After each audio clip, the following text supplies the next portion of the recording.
오늘은 그 부흥에 대해서 좀 살펴보려고 그러는데, 다른 말로 말하면 하나님의 나라 또는 부흥 또는 회복 좀 살펴보기를 원하는데요. 이제 십자가 복음은 다 끝났어요. 지난주 수요일 날로.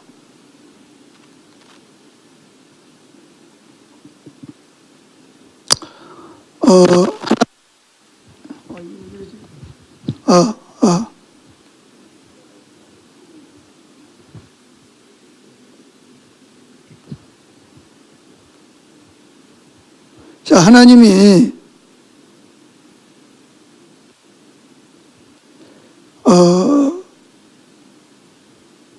사람을 창조한 목적이 뭔지 아세요? 그러면 다른 말로 말하면 저와 여러분들을 죄와 사망에서 구원한 목적이 뭐죠? 예? 그렇죠. 하나님이 우리를 하나님의 형상대로 창조하신 목적, 또는 우리를 특별히 구원하신 목적. 네, 감사합니다. 또 우리를 예수님의 신부로 만드시는 목적. 하나님은 우리가 이 건물을 지을 때 또는 뭘 할 때 그냥 무조건 하나요? 아니면 하기 전에 목적을 가지고 하나요? 예?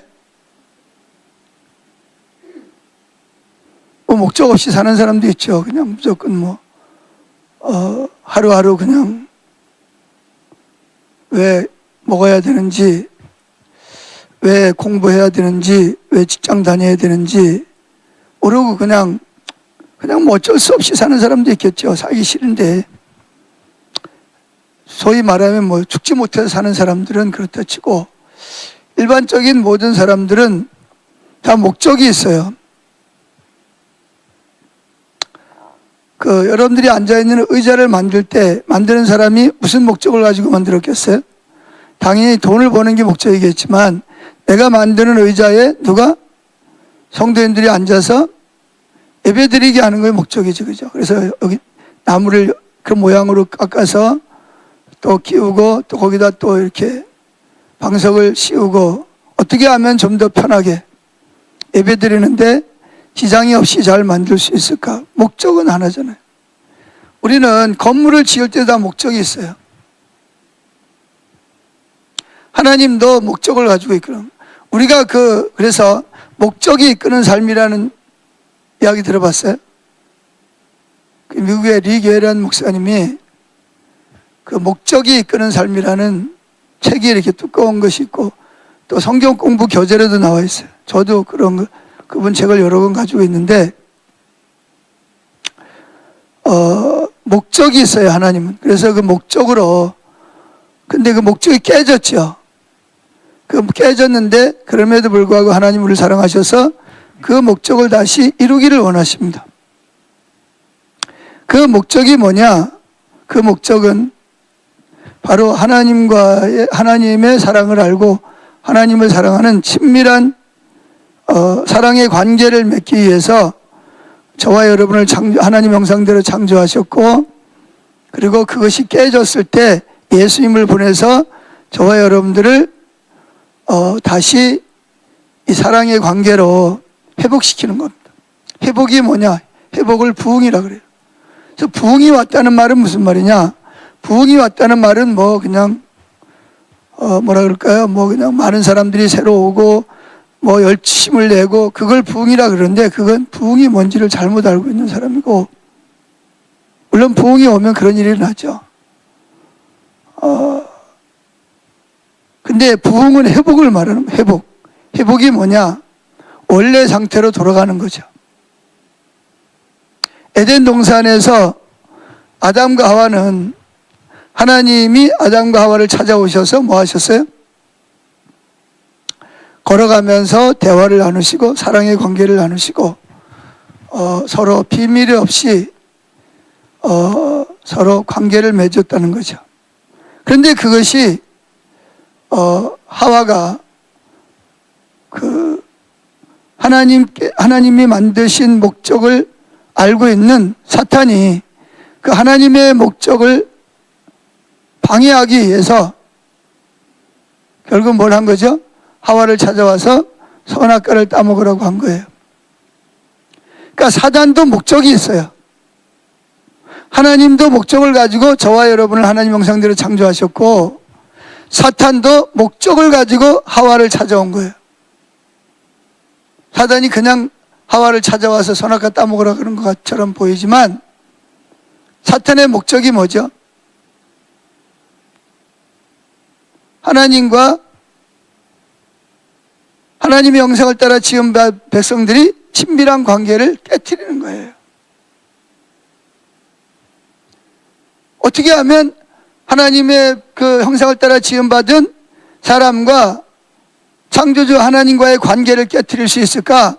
사단이 얼마나 고민을 했겠어요. 전략을 세웠을 거 아니에요. 근데 느닷없이 와가지고 하와에게, 하와야, 이거 먹으면 네가 눈이 밝아 하는처럼 그랬을까요? 아니죠. 그 목회자는 아닌데, 누구죠? 그 유명한 사람이 누구예요? 갑자기 생각이 안 나는데. 그 사람이 쓴 책에 보면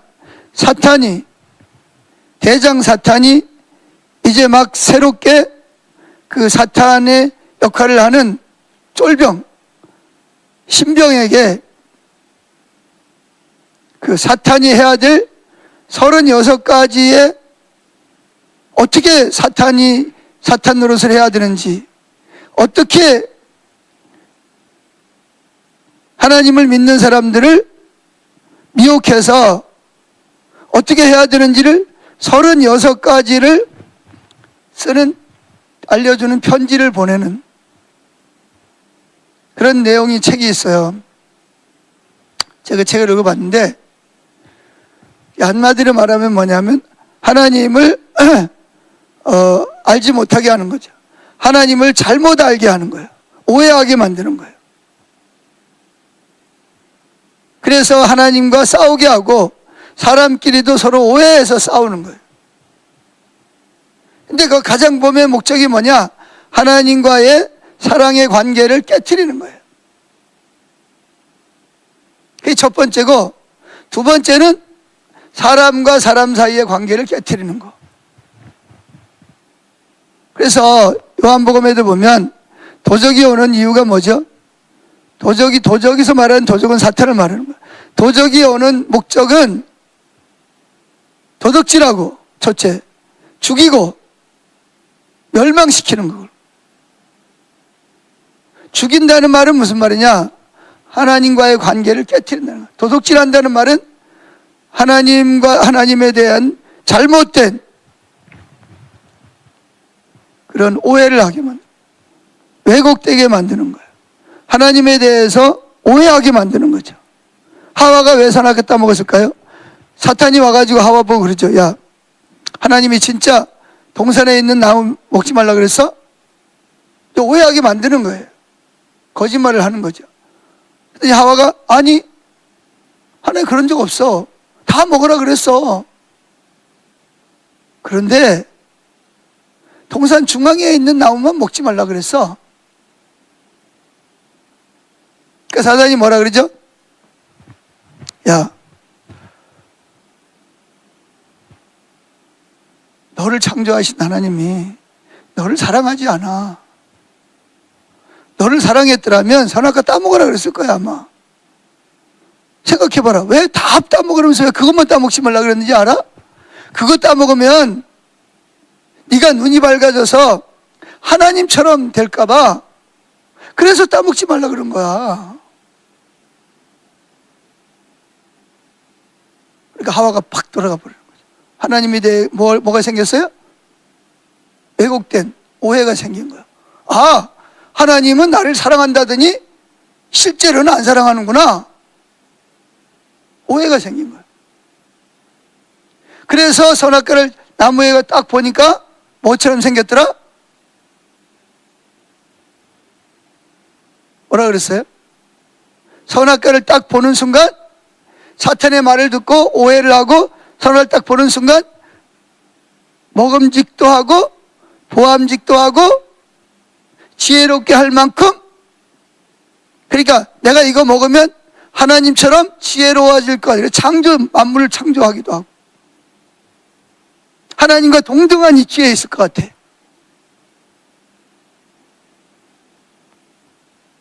하나님한테 더 이상 속지 않아도 될 것 같아. 와, 그래서 이거 먹으면 내가 하나님처럼 되겠구나. 그래가지고 먹고 아담에게도 준 거거든. 아담도 하와의 말을 듣고 사탄이 전해준 말을 그대로 했을 거 아니야.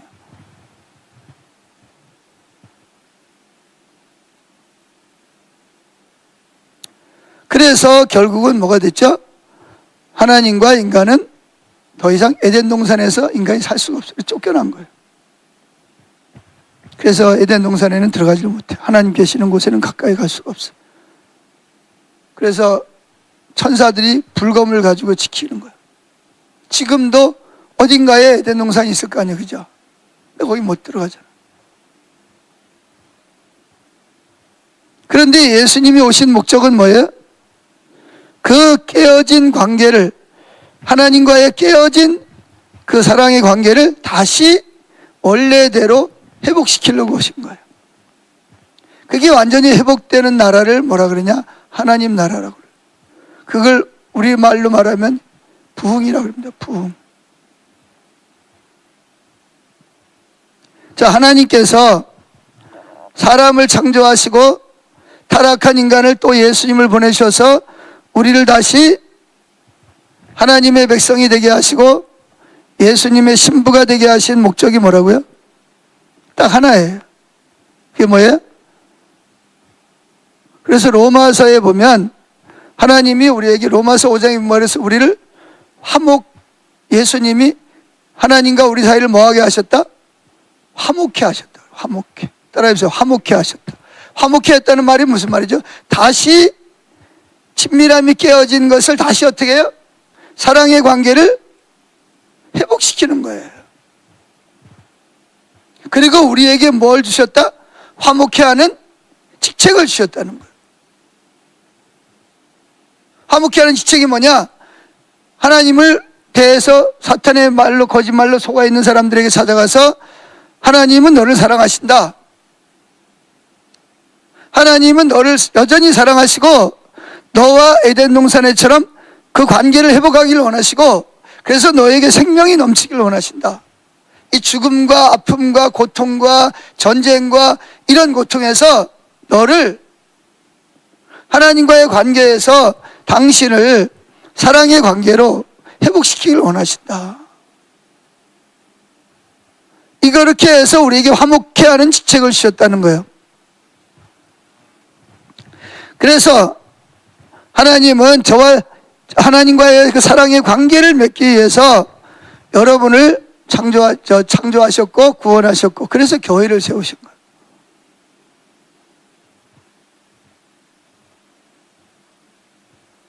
그래서 예수님은 하나님의 가장 중요한 계명을 뭐라 그랬죠? 뭐라 그랬어요? 하나님의 가장 중요한 계명을 뭐라 그랬어요? 예? 자, 읽어보겠습니다. 마가복음 12장 29절부터 30절. 마가복음 12장 29절부터 30절. 시작. 예수께서 대답하여 이르시되 첫째는 이것이니 이스라엘아 들으라. 주 곧 우리 하나님은 유일한 주시라.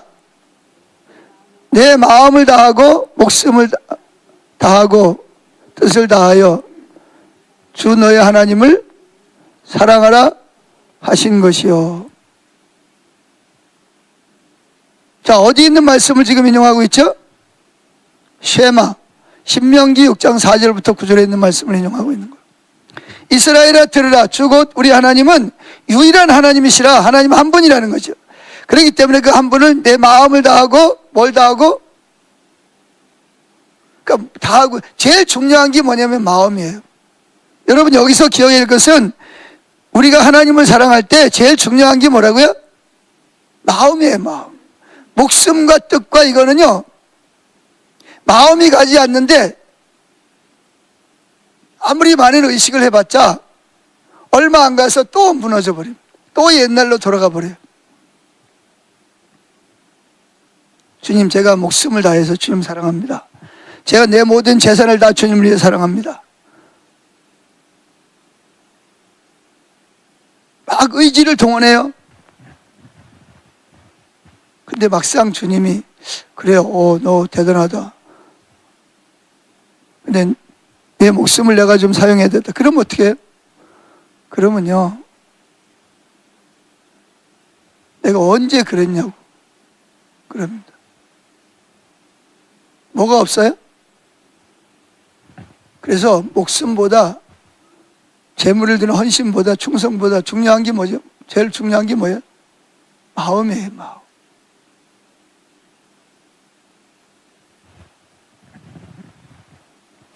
그래서 여기 맨 내 마음을 다하고라는 말을 쓰는 거예요.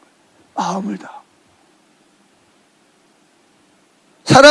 사랑의 관계는 마음의 관계예요. 이쪽으로 드러나는 거는 그건 얼마든지 포장할 수 있어요. 왜 하나님이 뭐보다 마음을 더 보신다고요? 겉으로 드러나는 것보다 하나님 뭘 보신다? 마음을 보신다는 이유가 뭐냐면, 얼마든지 껍데기는요 포장할 수 있다니까요. 뭐 화장도 할 수 있고 색칠도 할 수 있고요. 그리고 어떤 사람 뭐 부흥회 가가지고 막 은혜 받다고 막 펄쩍펄쩍 뛰고 막 뭐 은사 나타난다 그러고 막 그거 하는데, 결국 은사 가지고 자기 유익을 취하고 그거 얼마 못 가요. 얼마 못 가서 다시 옛날로 돌아가 버립니다. 그렇다고 은사가 필요 없다 그런 건 아니에요. 또 잘못하면 또 어떤 극단적으로 이렇게 은사도 하나님 주신 선물이잖아요. 자, 어떻게든 무엇보다도 하나님은 여러분들이 하나님께 뭐 헌금을 하고 봉사를 하고 뭐 기도를 많이 하고 예배를 많이 드리고, 그것보다 여러분의 마음을 원합니다. 이게 신앙의 본질이잖아요. 내가 막 펄쩍펄쩍 뛰고 막 예배하고 막 그냥 뭐 하루에 10시간씩 뭐 우리가 지난 8일 동안 예배했지만, 그 굉장히 중요하죠. 그 예배했지만 하나님이 뭐 깃발을 흔들고 또 성경에 갔더니 다 봤더라고. 또 뭐 목사님 막 이러고 막 다니대요. 뭐 그래. 그래서 내가 보셨군요. 그냥 그러고 웃고 그냥 말았어요. 그분들이 뭐 어떻게 생각할지 모르죠. 근데 하나님은 여러분들이 깃발 흔드는 걸 보는 게 아니고요, 소리 질러 찬양을 하는 걸 보는 게 아니고요, 가장 중요하게 보는 게 뭐예요? 여러분들의 마음이 어디가 있냐, 여러분들의 마음이 어떤 마음을 가지고 하나님을 지금 예배하고 있냐, 이걸 보는 거예요. 그래서 마음이 제일 먼저 나오는 거예요. 이해하세요? 하나님은, 사람은 외모를 보지만 하나님 뭘 본다? 마음 중심을 보시느니라. 여러분, 외모는요 얼마든지 가꿀 수 있어요. 키 작으면요 신발 굽 높은 거 신으면 키도 커지고요, 뭐 좀 그거 하면 뭐 명품으로 치장할 수도 있고요, 또 뭐 배우처럼 연극을 할 수도 있고, 안 그런데 그런 척 할 수도 있어요. 뭐 눈물을 흘릴 수도 있고. 사람은 넘어갈지 모르지만 하나님은 마음 중심을 보시는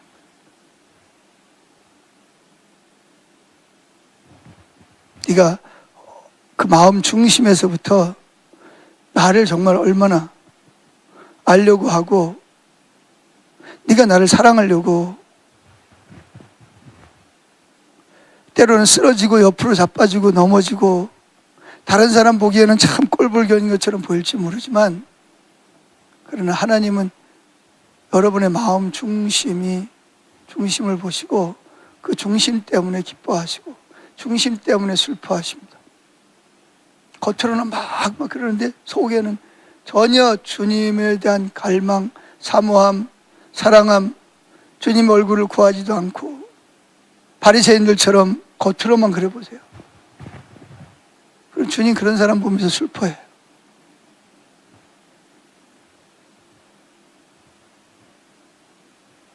무엇보다 하나님은 여러분이 하나님을 사랑하기를 원하십니다. 그래서 첫 번째 계명이 뭡니까? 라고 물었을 때 예수님께서 바로 내 마음을 다해서 하나님을 사랑하는 것이 첫 번째다. 그러면 뜻도 가고 힘도 간다. 목숨도 간다. 근데 마음이 안 가면 나머지는 전부 다 뭐다? 허당이라는 거죠. 허당. 하나님과의 사랑의 관계가 저와 여러분의 인생을 향한 하나님의 목적입니다. 저와 여러분을 창조하신 목적, 저와 여러분들이 숨쉬고 사는 목적, 공부하는 목적, 결혼하는 목적, 자식을 낳는 목적, 예배하는 목적, 모든 목적이 뭐냐? 하나님을 사랑하는 겁니다.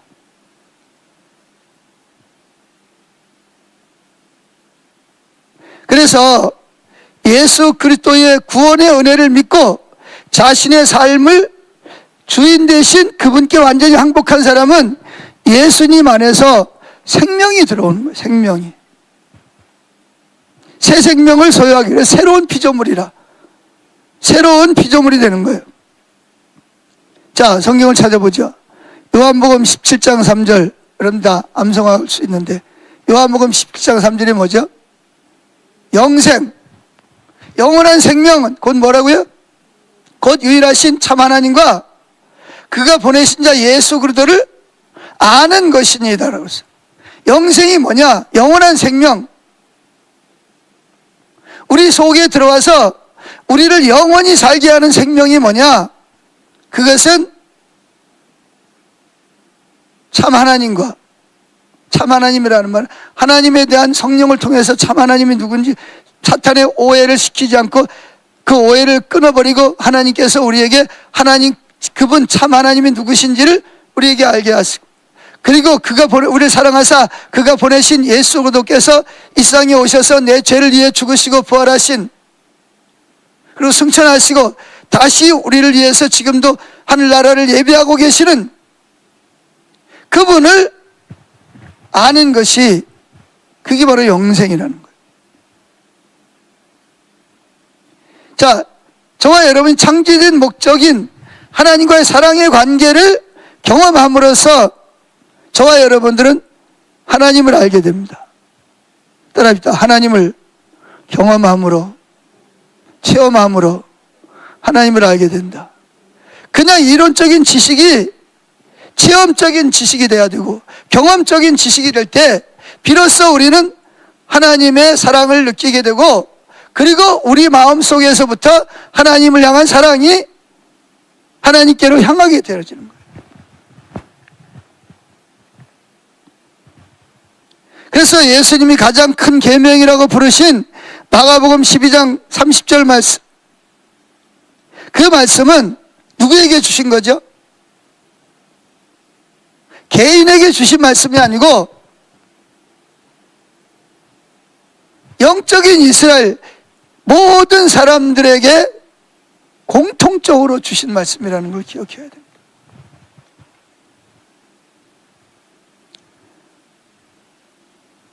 하나님의 사랑의 충만한 차원은 하나님의 백성이라는 배경 안에서 경험되어지는 거예요. 그래서 하나님의 사랑을, 그래서 우리가 하나님을 사랑하려면 하나님의 도우심이 필요해요. 하나님의 도우심이 없이는 누구도 하나님을 사랑할 수가 없어요. 그게 뭐냐? 그래서 성령님을 보내주신 거예요. 성령님이 오셔서 그 아버지가 누군지, 아버지의 사랑이 어떠한지 예수님의 그 십자가의 사랑이 어떠한지를 우리에게 알게 하시고, 그래서 에베소 1장 17절에 지혜와 계시형을 하나님을 알게 하시고, 에베소 3장 18절 이후에 뭐라 했어요? 지식을 초월한 예수 그리스도의 십자가의 그 사랑의 넓이와 높이와 길이와 깊이가 어떠한지를 깨달아 알게 해달라고 기도하는 거예요. 그게 영생이니까, 그게 생명이니까. 근데 여기서 깨달아 알게 해달라는 말의 의미를 보면 체험을 통해서 지식적으로 알고 있는 그 하나님의 사랑을 지혜와 계시의 영, 하나님의 지혜이신 영, 성령, 우리에게 계시하시는 성령을 통해서 하나님을 알 뿐만 아니라 예수 그리스도의 그 우리를 향한 사랑, 십자가의 그 사랑, 그것을 체험적이고 경험적으로 그 사랑을 알아야 된다는 거예요. 왜 그걸 알아야 되냐? 그 하나님의 사랑과 예수 그리스도의 십자가의 사랑을 알아야만 내가 비로소 하나님을 마음을 다해서 사랑할 수가 있기 때문에 그런 거예요.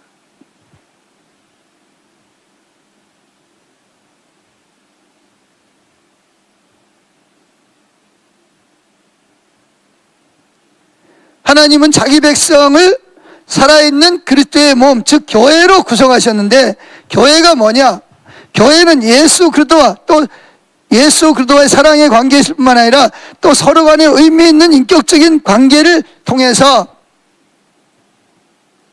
요한일서에 있는 말씀처럼 하나님과의 사랑의 관계, 수직적인 관계, 그 사랑이 흘러넘쳐서 수평적인 관계, 그걸 통해서 뭐예요? 안 믿는 사람들이 하나님의 사랑을 발견하게 하는 것. 이게 전도예요. 이게 전도.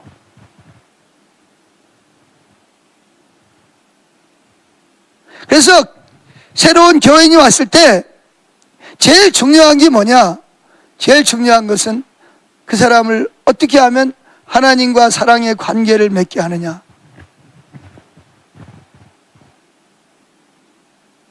성경 공부시키는 목적은 그 사람에게 지식을 쌓아주기 위한 것이 아니라 그 하나님의 말씀을 통해서 하나님의 사랑을 발견하고 마음을 다해서 하나님을 사랑하도록 이끌어가는 것이, 그게 바로 하나님이 교회를 통해서 하시려고 교회를 세운 거예요. 이건 교회밖에 할 일이 없어요. 할 데가 없어요. 하나님이 교회를 통해서 그 일을 하시는 거예요.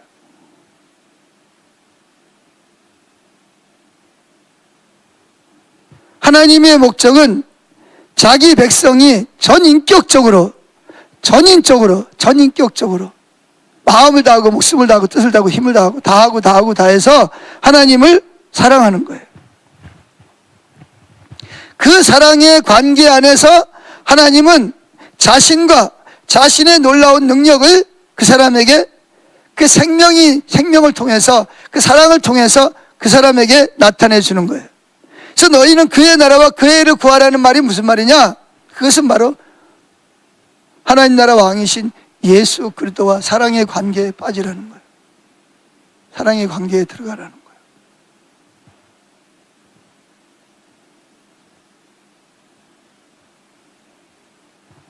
하나님과의 사랑의 관계 속에서 하나님의 백성은 동질의 사랑을 사람들과 나눔으로써 제자를 삼는 거예요. 제자를 삼는 거예요. 자, 제일 먼저 정리한 것은 하나님이 사람을 창조하신 목적이 뭐라고요? 목적이 뭐예요? 하나님과 사랑의 관계를 나누는 거죠. 제가 이 내용을 가지고 이번에도 또 가서 또 설교를 해야 되는데, 왜 사랑의 관계를 나누기를 원하시죠?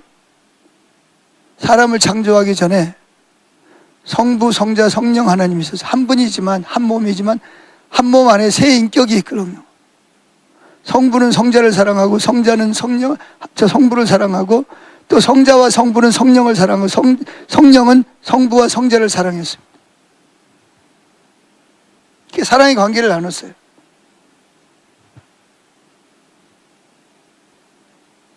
이미 사랑의 관계가 이미 삼위일체 안에서 이루어지고 있었던 거예요. 그런데 그 사랑의 관계를 누구와 나누기 위해서?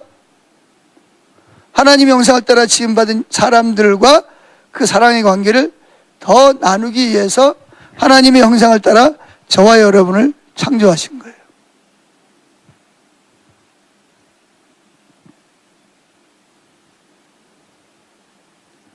그래서 하나님과 사랑의 관계를 맺고 있다고 해도 이 관계가 깨어질 때 하나님은 우리를 다시 회복시키기 위해서 징계하십니다. 그래서 저와 여러분이 또는 우리 교회가 죄를 범함으로써 하나님과 그 사랑의 관계로부터 멀어지는 경향이 있어요. 멀어지는 경향이 있다고요. 개개인이나 또 아니면 교회가 하나님과의 사랑의 관계의 교제를 깨트립니다. 교회들도 범죄해서 하나님의 임재가 거칠 수 있어요. 그러나 하나님은 사랑이십니다. 요한일서에 보면 하나님은 사랑이시라. 사랑이시기 때문에 개인적으로 하나님과 사랑의 관계에서 멀어지거나 교회가 사랑의 관계가 깨졌을 때 하나님은 어떻게 하죠? 사랑의 하나님은 그들이 하나님의 주권과 하나님을 거역했을 때도 하나님의 사랑은 변하지 않습니다. 저와 여러분이 하나님보다도 다른 것을 더 사랑하고 사랑의 관계가 깨지고 우리 교회가 사랑의 관계에서 떠날지라도 하나님은 저와 여러분들을 포기하지 않으십니다. 그런데 문제가 있어요. 저와 여러분이 하나님과의 사랑의 관계를 떠나서 사랑의 그 관계가 깨지면 하나님은 저와 여러분을 징계하십니다. 왜냐하면 하나님은 거룩하십니다. 내가 거룩하니 너희도 거룩하라 그랬잖아요. 여러분들이 신분적으로 거룩했지만 실제적으로 거룩하지 않으면 하나님과 친밀한 교제를 나눌 수가 없어요. 하나님 거룩하신 분이기 때문에.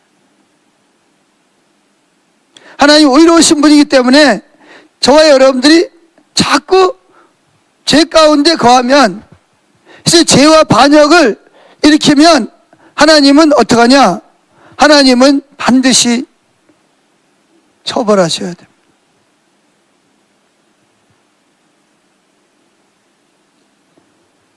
하나님은 저와 여러분의 풍성한 삶이 수반되는 사랑의 관계로 우리를 다시 돌아오게 하기 위해서 개인이나 가족이나 아니면 교회나 국가나 아니면 사업체나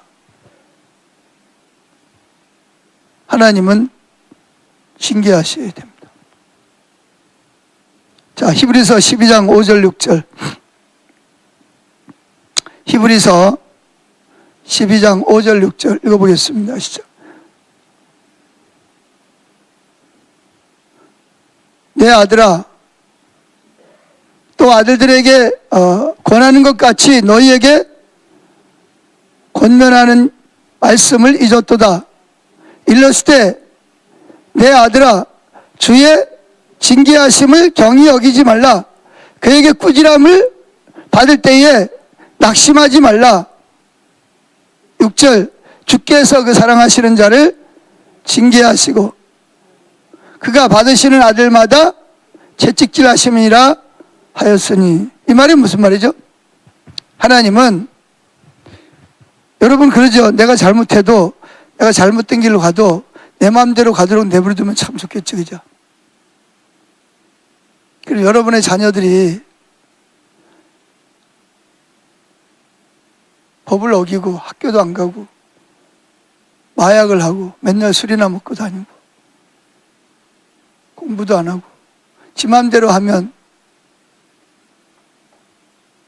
근데 우리 자녀들은 뭐 하길 원하죠? 엄마 아버지가 뭐 하길 원해요? 잔소리하지 말라 그러죠. 근데 여러분 잔소리 안 할 수 있어요? 그냥 내버려둬요? 예? 내버려둘 수 있어요? 없어요? 왜 없어요? 밤에 저녁에 나갔다가 새벽 1시, 2시나 돼서 들어오고 지 마음대로 하면 그냥 내버려둬요? 사랑한다며. 어떻게 해야 돼요? 그냥 내버려두는 게 사랑이에요? 아니면 훈계하고 안 들으면 징계를 하는 게 사랑이에요? 예? 그래서 잠언서에도 보면 자식이 말을 안 들으면 어떻게 해라? 매를 대라. 매를 대서 죽지 않는다. 그렇게.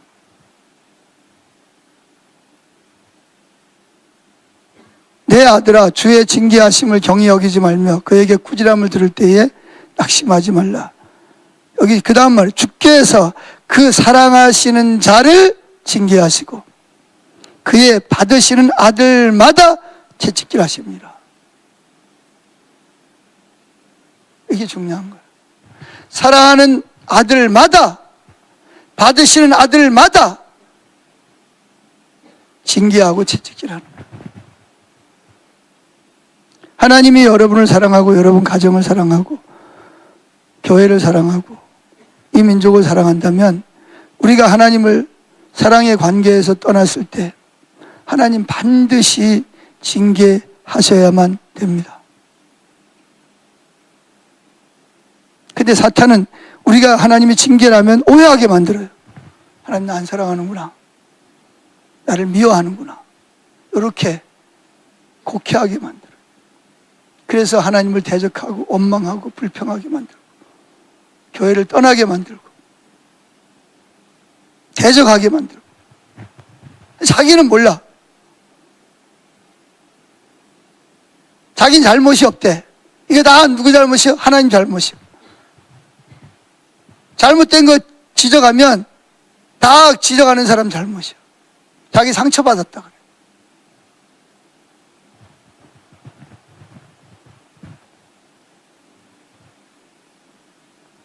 근데 여기 중요한 거는 하나님은 그 사랑하시는 자를, 이 말은 사랑하기 때문에 징계해야만 하는 거예요. 받으시는 아들이기 때문에 징계해야만 해요. 근데 우리는 징계하면 싫어해요. 사단이 벌써 오해를 시켜버려요. 하나님에 대해서 잘못된 생각을 가지게 만들어요. 이게 사단의 전략이고요. 36가지를 한마디로 말하면 하나님에 대해서 잘못된 오해를 하게 만들고 하나님에 대한 왜곡된 이해를 가지게 만드는 거예요. 이걸 거짓 신앙체계라고 그러잖아요.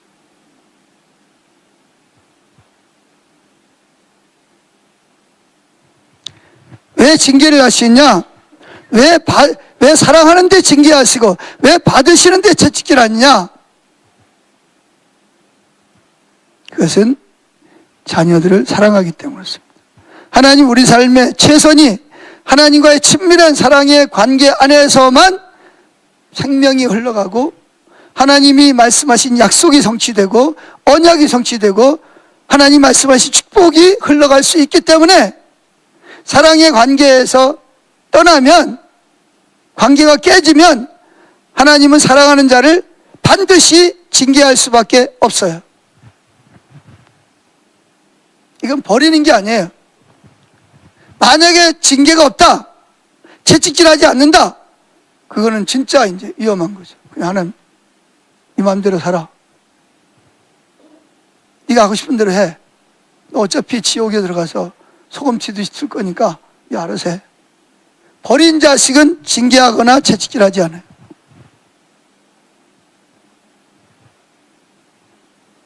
그런데 사랑하는 자는 반드시 징계하게 되어 있어요. 그래서 하나님의 책망과 징계는 하나님과 사랑의 관계로 돌아오라는 초청입니다. 초청장을 보내는 거예요. 따라합시다. 하나님이 징계하시는 목적이 뭐라고요? 하나님과 어디로? 사랑의 관계로, 즉 생명이 넘치는 관계로 돌아오라는 뭐라고요? 초청장입니다. 초청장. 근데 사단은 이걸 뭐라 그러죠? 하나님 널 사랑하지, 널 버렸어. 널 사랑한다면 어떻게 이럴 수? 네가 어떻게 하나님 위해서, 교회를 위해서 헌신하고 봉사하고 충성했는데 하나님이 어떻게 너한테 이럴 수가 있어? 어떻게 교회가 목사가 너한테 이럴 수가 있어? 이러면서 오해를 하게 만들어서 결국은 하나님을 더 등지고 떠나고 원망하고 불평하고 막 욕하고 그런 물에 인해서 더 생명이 거치게 되고, 근데 하나님이 뭐예요? 욕하고는 상관없어요. 쫓아가면서 계속 때립니다. 뭐 할 때까지? 항복! 그럴 때까지 쫓아가면서. 왜? 사랑하는 자식은 그래요. 두 손 들 때까지 쫓아갑니다. 포기하는 법이 없어요, 하나님. 우리 같으면 안 되면 포기해, 그냥 포기해. 그런데 하나님 포기라는 게 없어요. 끝까지 쫓아가서. 안 되면 생명을 거둬서라도 마지막 순간에라도 회개하고 하나님 나라 들어보내게 하려고 마지막까지 쫓아갑니다. 숨이 넘어가는 순간까지. 왜 그러죠? 그게 하나님 사랑입니다. 그러니까 여러분들은 아예 하나님과 사랑이 깨진 관계로 도망갈 생각을 포기하세요, 그냥. 예? 뭐 하라고요? 한번 해볼래요? 도망가 볼래요, 한번? 하나님하고 한번 해볼 거예요?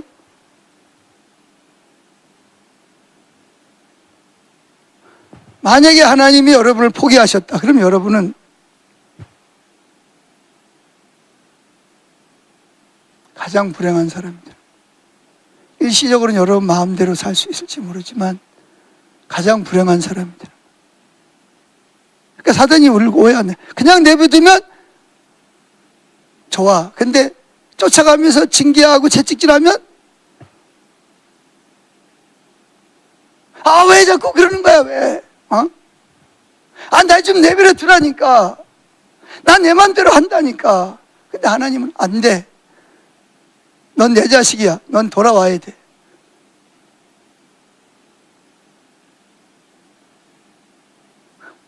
한 마리의 잃어버린 양을 위해서 99마리를 들여두고 한 마리를 잃어버린 양을 찾아서 결국은 어깨에 메고 돌아오는.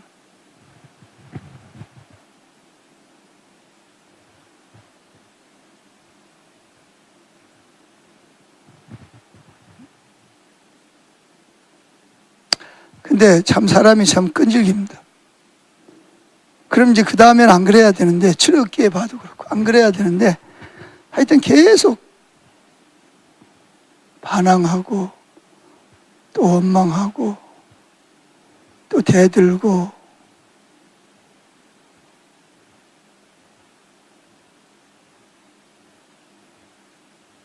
그러다가 나중에 뭐예요? 천부의 의지 없어서 손 들고 옵니다. 항복. 하나님 항복할 때까지, 두 손 들 때까지 쫓아가고.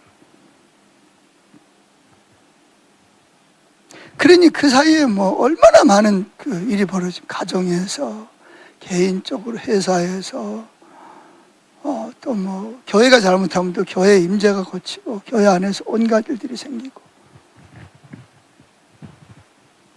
그러니까 징계 가운데 있는 분들은, 우리 교회가 만약에 징계 가운데 있다 그러면 다른 거 볼 일 없어요. 제일 중요한 것이 하나님과 관계, 사랑의 관계입니다.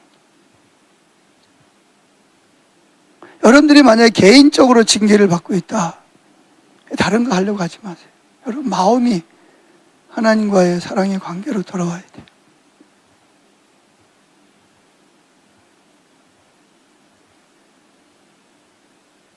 그게 안 되면 하나님은 될 때까지 하십니다.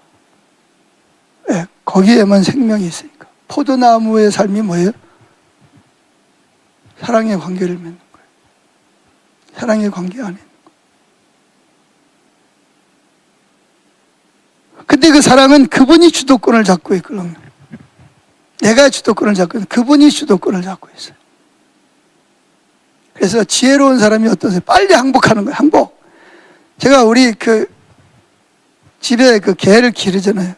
딸이 비싸게 주고 사가지고 왔는데, 처음에 이놈이 와가지고 말이죠. 조막대기만한 게 와가지고 이렇게 커가지고 말이죠. 그냥 옷도 보면 작은 씹어놓고. 하여튼 전기선도 지금까지 내 차에 작년에 우리 단추가 이렇게 전기세 아낀다고 선풍기를 좋은 걸 사가지고 좀 오래 써야지 그래가지고 갖다 놓고 내 방에 있는 걸 갖다 놨더니 이놈이 와가지고 작은 씹어가지고 끈을. 그래야지 전기가 안 들어오는 거예요. 이게. 그래 내가 지금 트렁크에 싣고 다니는 제가 벌써 작년 여름부터 싣고 다니게 지금까지 싣고. 그래가지고 그러면 제가 야단을 칩니다. 그 몽둥이들, 신문 몽둥이들 가서 때리고 그러면 도망가고 깽깽하고 도망가고 그런데 요즘은 단추도 일로 와! 그러면 어떻게 도망가야 되는데 달려들어가지고 발라당 뒤집어가지고 항복! 그러고 들어놓아 있어요. 죽이려면 죽이세요. 이러고. 그런 거 때리지도 못하고. 그러니까 하나님 앞에 가장 지혜로운 사람은 빨리 항복하는 거야. 항복! 우리 단추처럼. 단추만도 못해. 끝까지 가보려고 그래. 한번 가보세요. 한번. 단추도 내 성질을 안 거야 이제. 도망가봤자 내가 끝까지 쫓아가서 때리려고. 버릇 좀 고친다고. 근데 이제 이놈이 여러분 맞더니 이제는 혼내려고 그러면 쫓아와가지고 다리에 매달리거나 아니면 발락 나가자 빠져가지고 항복하고 있어.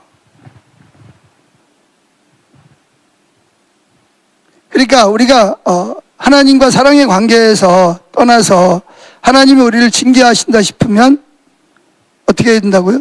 하나님이 나를 초청하시는구나.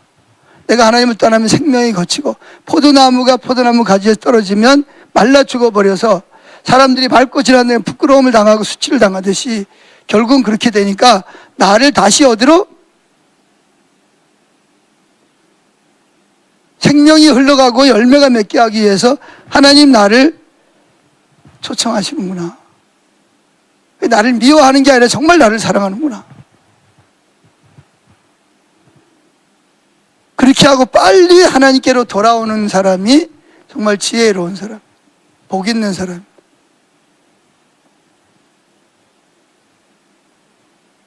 자, 세 번째. 너의 첫사랑으로 돌아오라. 요한계시록에 기록된 교회들을 향해서 첫 번째 쓴 편지가 뭐죠? 부활하신 예수님께서는 우리 대다수에 보여야 할 초청을 하셨어요. 모든 교회에 초청을 하는 게 뭐죠? 그 초청장이 뭐냐면 에베소 교회를 향한 초청장입니다. 그게 뭐죠? 예수님은 에베소 교회가 행위와 수고와 인내와 악을 용납지 않고 거짓 선지자를 용납지 않는 것을 다 알고 있다 그랬어요. 칭찬합니다. 그러나 그들에게 치명적인 결함이 있다. 치명적인 죄가 있다는 거죠. 자, 읽어봅시다. 요한계시록 2장 4장 4절부터 7절까지. 요한계시록 2장 시작. 그러나 너를 책망할 것이 있나니 너의 처음 사랑을 자, 앞에 칭찬 다 했어요. 좋은 거. 그런데 내가 너를 책망할 것이 있다. 그게 뭐라고요? 첫 번째 사랑을 버렸나. 계속 띄워주세요. 그러면서 뭘 가지라? 그러므로 어디서 떨어진 것을 생각하고 회개하여 처음 행위가 뭐죠? 첫사랑을 회복하라. 하나님과 사랑의 관계를 회복하라. 만일 하나님과 처음 사랑을 회복하지 않으면 어떻게 된다? 내가 내게 임하여 내 촛대를 그 자리에서 옮기겠다. 그럼 7절 귀 있는 자들은 성령이 교회들에게 하시는 말씀. 이건 에베소 교회만 하는 말이 아니에요. 귀 있는 자는 성령이 교회들에게 하시는 말씀을, 그러니까 우리 교회도 포함되는 거예요. 우리 교회가 뭐 여러 가지 아무리 많이 해도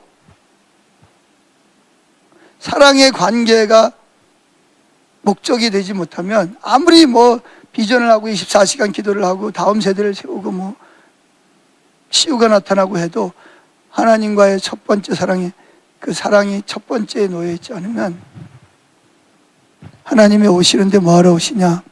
촛대를 옮기러 오시겠다는 거예요. 즉 징계하러, 채찍질하러 오시겠다는 거예요. 생명을 주시려고 오시는 게 아니라. 이거 여러분 잘 기억하셔야 됩니다. 여러분 가정도 마찬가지입니다.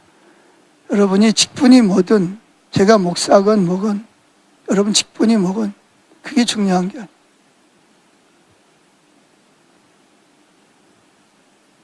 여러분이 진짜 하나님과 사랑의 관계, 친밀한 관계를 나누는 것이 내 인생의 목적이다. 이게 안 되면, 우리 교회가 만약에 그것이 목적이 안 된다, 그럼 하나님 우리 교회를 징계하셔야 돼요.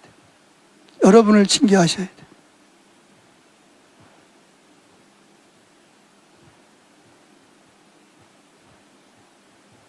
만약에 하나님 징계를 안 하신다, 그럼 하나님 여러분 버린 거예요. 영광교회 버림받은 거예요.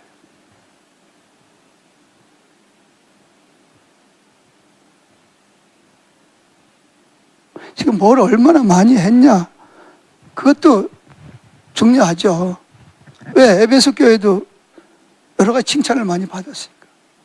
근데 그걸 몽땅 다 합쳐도 첫 번째 사랑이 없으면 다 촛대를 옮겨버린다니까.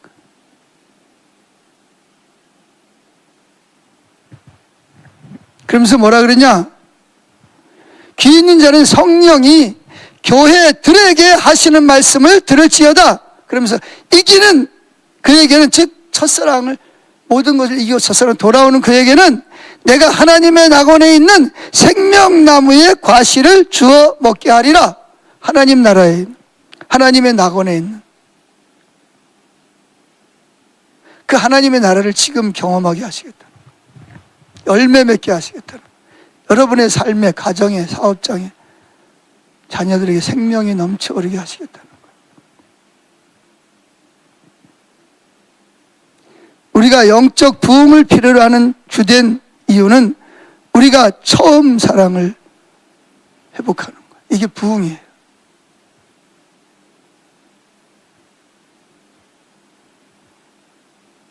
근데 많은 사람들이 엉뚱한 데 가서 문제 해결을 받으려고 그래요. 이미 성경, 하나님이 다림줄이잖아요. 다림 딱 들고 서 있잖아요. 이렇게.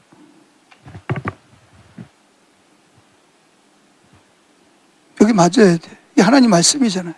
근데 이걸 버려두고 자꾸 다른 사람 말을 듣고 뭐 하나님 찾는다 그러고 뭐 한다 그러고, 그 하나님 찾아야 되는 이유가 뭐죠?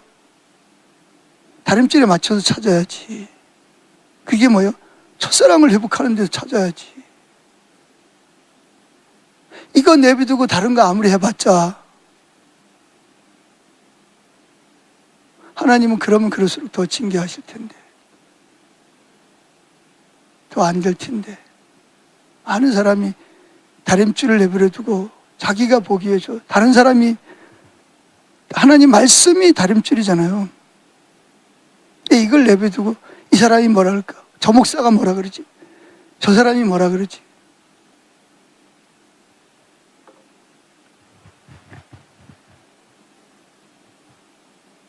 해도 안 돼. 그럼 나중에 뭐라 그래? 어떻게 하나님 말씀, 내가 이렇게 해봤는데 안 되더라. 다 말짱 도루묵이야. 언제 하나님의 다림줄에 성경이 뭐라 그러는지 보고 찾아봤어요? 기도해봤어요? 기도하는 게 목적이 아니라니까요. 기도 많이 하는 게 목적이 아니에요. 성경 많이 하는 게 목적이 아니에요. 하나님의 다림줄에 맞춰야 돼요. 하나님 말씀이 기준이잖아요. 이거 팽개쳐버리고 이 사람 말 듣고 저 사람 말 듣고 거기 쫓아다녀봤자 시간만 낭비하고 호성세월 보내는 거예요. 결국은 다시 이 자리로 돌아와야 되는데.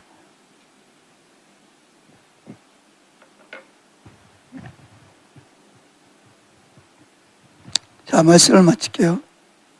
하나님 지금 저와 여러분을 초청하시는 거예요. 에베소 교회를 통해서.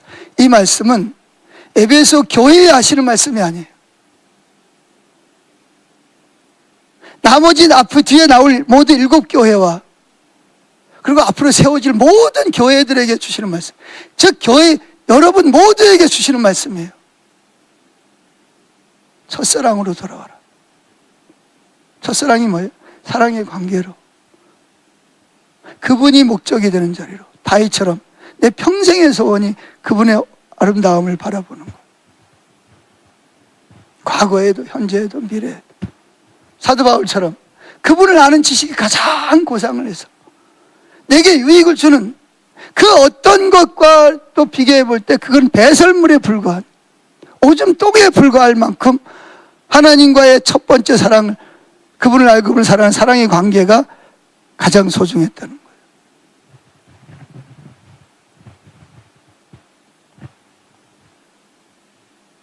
근데 이거는 이게 안 되면 아무리 다른 게 잘 돼도 하나님이 오셔서 만약에 내가 그리로 돌아갈 마음이 없다.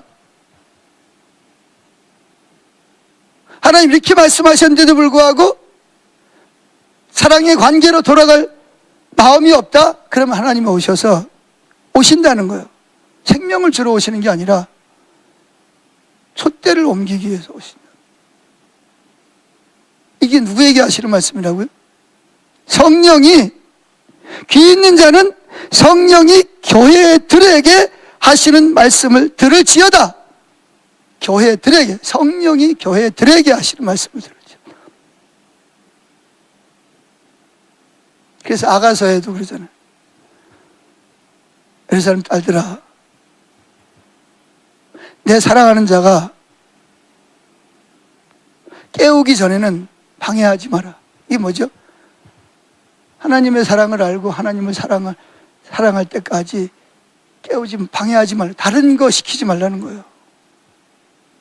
괜히 사역해라, 뭐해라 하지 말라는 거예요. 이 말은 아무것도 하지 말라는 게 아니라 이것이 가장 소중하다는 거예요. 이거 빼놓고 다른 거 해봤자 본질과 의식에, 본질 없는 의식은 하나님 앞에 아무런 의미가 없는 거예요. 그 말은 에베소 교회처럼 칭찬할 건 칭찬을 하셔요. 그런데 그런 거 아무리 잘해도 요거 하나 때문에, 사랑의 관계에 첫사랑을 버린 것 때문에 내가 와서 촛대를 옮겨버리겠다.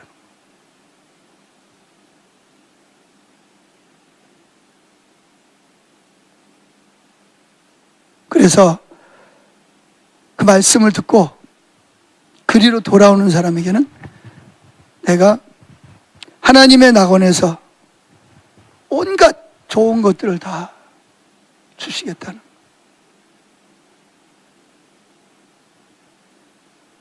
이게 정말 끔찍스러운 거. 이렇게 사단이 우리 눈을 가리는 거예요.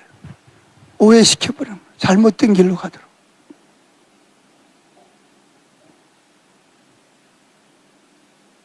다 주님을 바라보시죠. 나는 과연 어떻게 신앙생활을 하고 있는가? 내가 뭐에다 초점을 맞추고 신앙생활을 하고 있는가?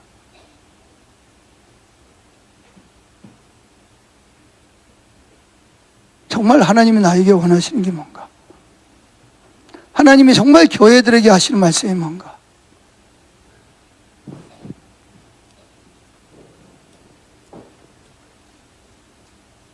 혹시 내가 지금 징계를 받고 있는 것이 혹시 이것 때문 아닌가? 혹시 내가 사탄의 거짓말에 넘어가서 오해하게 만들고 하나님에 대해서 잘못 알고 있게 만들지는 않고 있는가? 하나님은 사랑하는 자를 징계하시고 받으시는 아들들마다 반드시 채찍질 하신다. 왜? 포도나무가 포도나무에 붙어 있어야 생명이 흘러서 열매를 맺기 때문에 낙원에 있는 과실나무를 주고 싶은 거예요.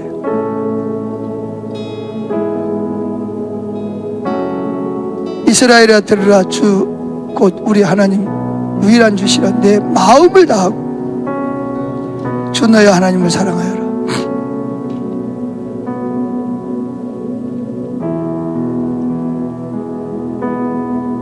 성령님 환영합니다.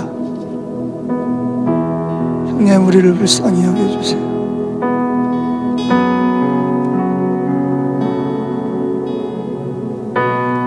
우리에게 은혜를 베풀어 주세요. 들을 귀 있는 자는 성령이 교회들에게 하시는 말씀을 들을지어다. 우리의 초점이 어디에 있습니까? 우리의 목적이 어디에 있습니까? 밥을 먹고 일을 하고 돈을 벌고 집을 사고 자녀를 키우고 교회에서 예배를 드리고 공부를 하고 전도를 하고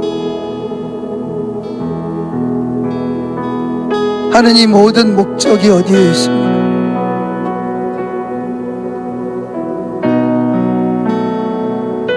지혜와 계시형을 우리에게 부어주세요.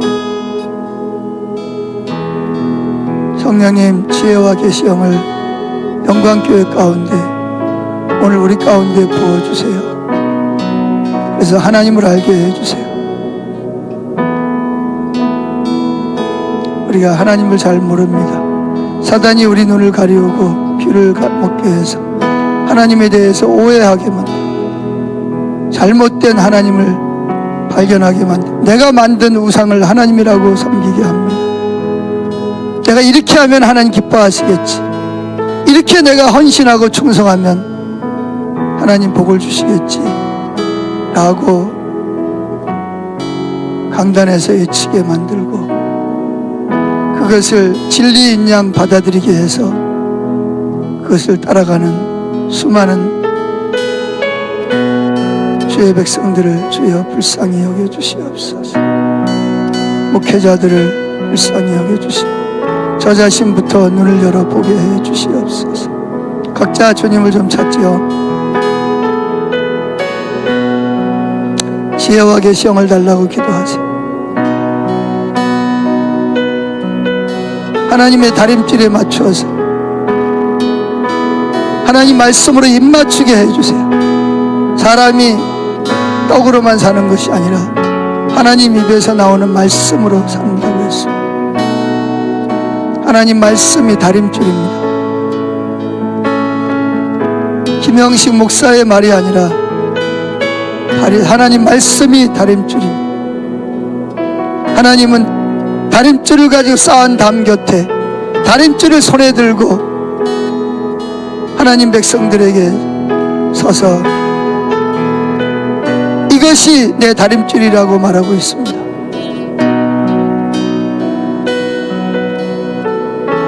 성령님 도와주세요. 첫사랑으로 회복하게 하시고 주님과의 사랑의 관계로 목적을 삼고 푯대를 삼고 그것을 향해서 뒤의 것은 잊어버리고 앞에 있는 이 푯대를 향하여 달려갈 수 있도록 하나님 우리를 불쌍히 여겨주세요. 우리 교회가 잘못된 것을 용서하시고 우리 자신이 너무나 하나님을 멀리 떠나 있으면서도 떠난 것조차도 모르고 있는 우리를 불쌍히 여겨주세요.